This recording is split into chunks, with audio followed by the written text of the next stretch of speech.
नमस्कार, मैं बिंदु भूषण दुबे सृष्टि रक्षा चैनल में आपका स्वागत करता हूं। आज फिर से एक दुखद खबर लेकर आया हूं। पूरे देश में नहीं थम रहा हाथियों की हत्या का सिलसिला और खासकर मादा हाथियों की हत्या का सिलसिला लगातार चल रहा।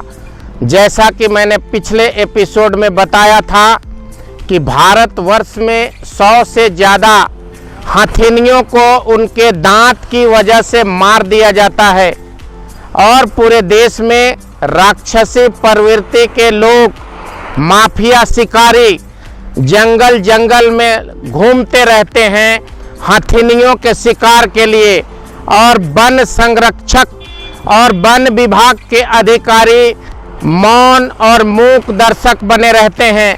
जैसा कि पूरा देश सजग हो गया था, जानता था 23 मई को मल्लापुरम केरला में एक गर्भवती मादा हथिनी को अनानास में बम बांधकर खिलाकर उसे मार दिया गया था।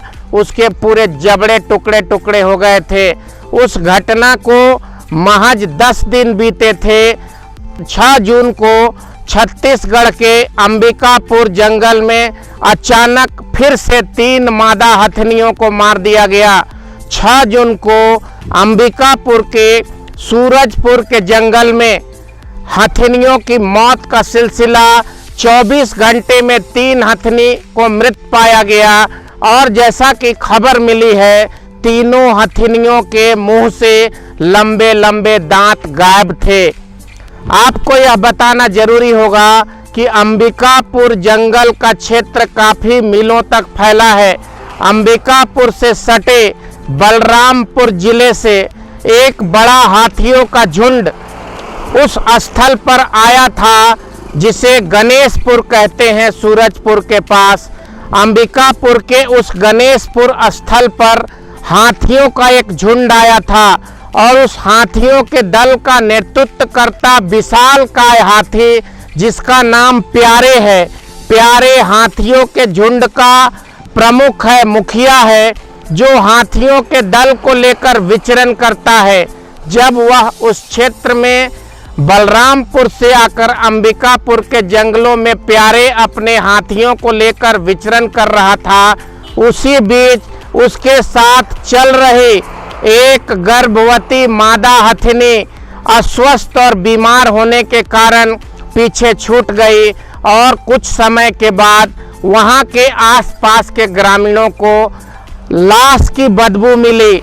जाने पर देखा कि हथिनी की मौत हो गई है और पास में कीटनाशक दवा का पैकेट पाया गया है। थोड़ी देर के बाद यह खबर फैली कि विगत 3 दिनों में, यानी कि 6 जून के आसपास, 6 जून के 1-2 दिन पहले और 6 जून से 9 जून के बीच में अंबिकापुर के उस सूरजपुर के जंगल के इलाकों में 3 मादा हथिनियों की मौत हुई है।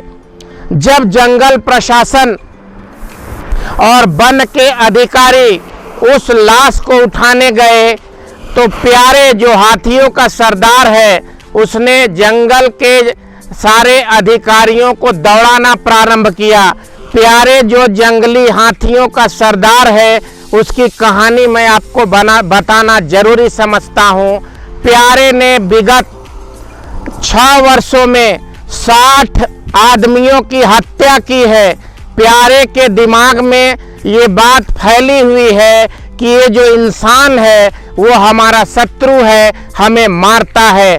गौरतलब बात यह है कि छत्तीसगढ़ के जंगलों में, आसाम के जंगलों में, नॉर्थ ईस्ट के इलाकों में और केरल सहित राज्यों में, और यहाँ तक कि झारखंड के रांची जिले के जंगलों में भी लोगों ने हाथियों को मारने का सिलसिला जारी रखा है। और हाथी में भी नर हाथी को वो नहीं मारते क्योंकि मादा हथिनियों की दांत बड़ी होती है। एक सप्ताह में 3 हथिनियों की मौत बहुत बड़े सवाल को खड़ा करता है।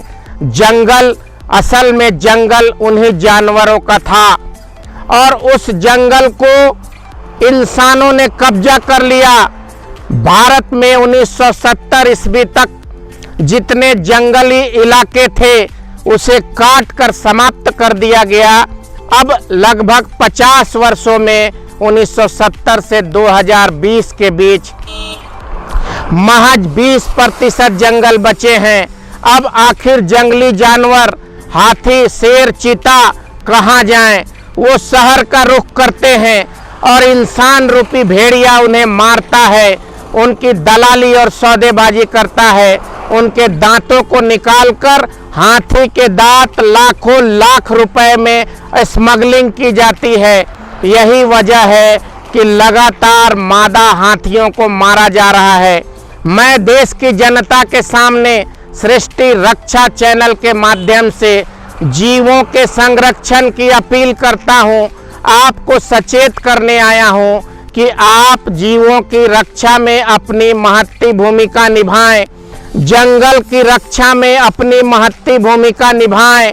जीव और जंगल नहीं रहेंगे तो प्रकृति विनाश की ओर है। जंगल में रहने वाला जानवर, चाहे वो हाथी हो या शेर हो, वो जंगल का मालिक था। हमने जंगल पे कब्जा किया, इंसानों ने जंगली लकड़ियों की चोरी की, स्मगलिंग की। अब जानवरों पर सीधा प्रहार हो रहा है। यह प्रकृति के खिलाफ बहुत बड़ी घटना है, दुर्घटना है। यह विनाश का सूचना दे रहा है।